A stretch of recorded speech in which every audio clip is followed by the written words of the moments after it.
Now that we've gone over some of the basics of investing, what's the next step?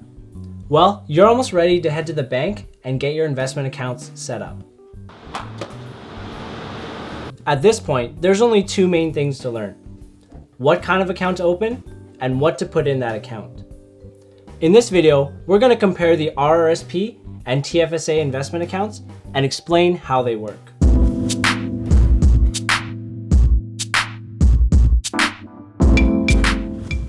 RRSPs and TFSAs are like brothers. They have a lot of similarities.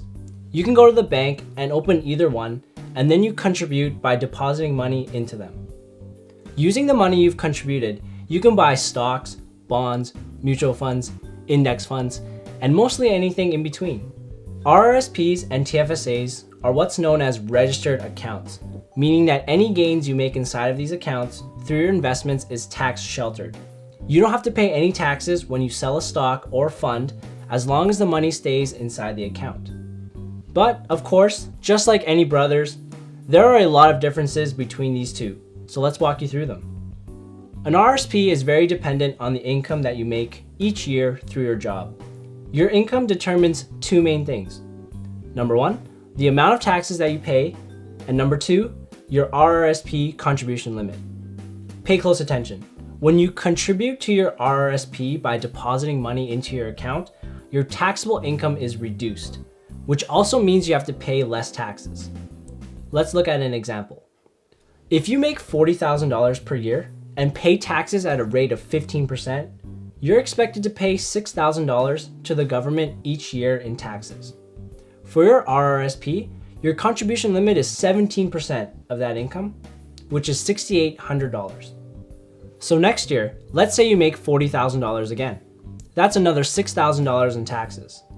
But from the previous year, you can contribute $6,800 to your RRSP account.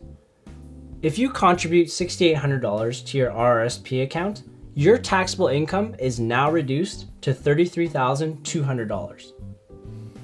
If your average tax rate is still 15%, you only have to pay $4,980 in taxes. But wait, you already paid $6,000 in taxes over the course of the year through your paycheck. Doesn't that mean you paid too much? Well, don't worry. The government isn't that cheap.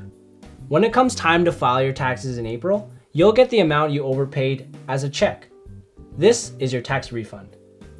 So many years later, what happens when it's time to withdraw that money from your RRSP?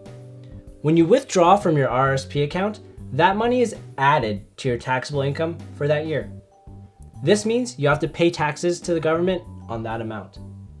So what RRSPs are really doing is deferring when you pay your taxes. You'll get a refund for it today, but you'll have to pay back the taxes later.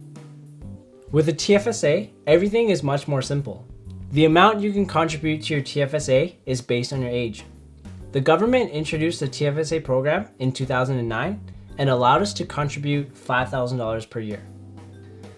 This number has increased throughout the years, so if you were born in 1990 or earlier, you can contribute a total $41,000 to your TFSA in 2015.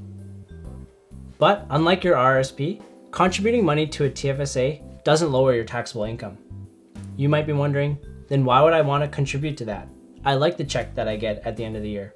Well, with the TFSA, the benefit is that when you take your money out in the later years, you don't get taxed on it at all. So whatever you take out, it's all yours. And that's why it's a tax-free account. So you might be thinking, which one should I contribute to first? The answer really depends on your situation, but think about it this way. Which do you prefer? Coke or Pepsi? Canon or Nikon? Mac or PC? You could spend hours, days, and months debating between these two choices. There are benefits and drawbacks to any decision, but picking any of them is way better than doing nothing.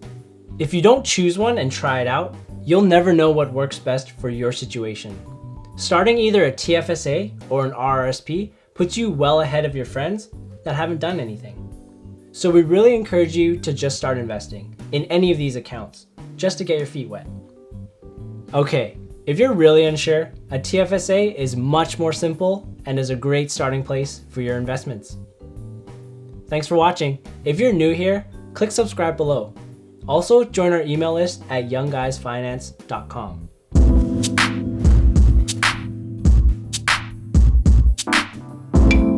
Yo, how's this shadowing thing though? Like, It's fine. It's fine. Just lean forward. what kind of account to open and what to put in that account?